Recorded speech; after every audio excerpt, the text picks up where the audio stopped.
যে এখন দাঁড়িয়ে আছি প্যাংগংয়ে। পুরো নীল জল, ওদিকে পাহাড়ের মাথায় বরফ। আসলে এখানে জলের রং মাঝে মাঝেই পরিবর্তন হচ্ছে, কখনো নীল আসলে আকাশের রঙের সঙ্গে মিশে, ওদিকটা আবার দেখুন পুরো কালো হয়ে গেছে,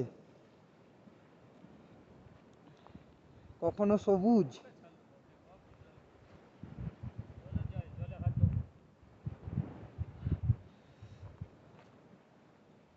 আমার বাবা আস্তে আস্তে জলের দিকে যাচ্ছে, জলে হাত ডোবাবে।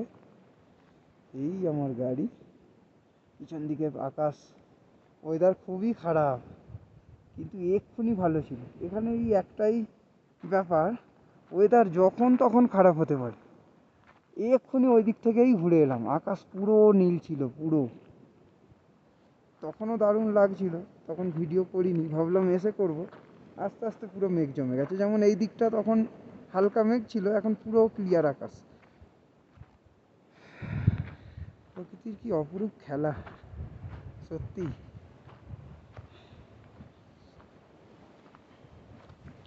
পুরো নীল জল, 14,500 ফুট ওপরে এসে সমুদ্রের ধারে যেমন দাঁড়ালে যেমন ফিলিংস পাওয়া যায়, সেম ফিলিংস।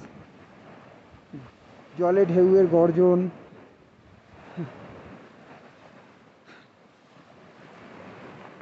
এই জল পুরো নীল।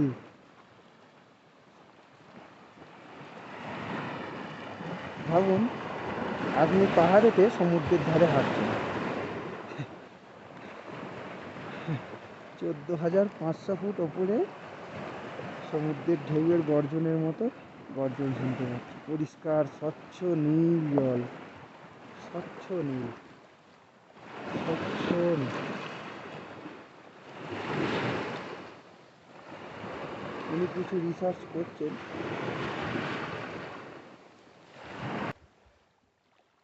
দাঁড়িয়ে আছি প্যাংগংয়ে, এই সেই বিখ্যাত প্যাংগং লেক,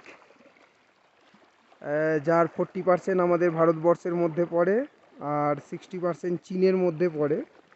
অ্যাকচুয়ালি আমরা ভারত চীন বর্ডারের খুব কাছাকাছিই আছি। এই আমাদের বাইক, দূরে আমার বাবা দাঁড়িয়ে আছে ফ্ল্যাগ নিয়ে, জাতীয় পতাকা হাতে নিয়ে। দারুণ লাগছে আজকে সকালে, ওয়েদার খুবই পরিষ্কার।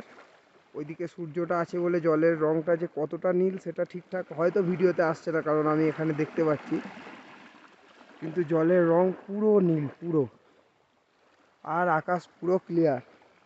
দারুণ ভিউ,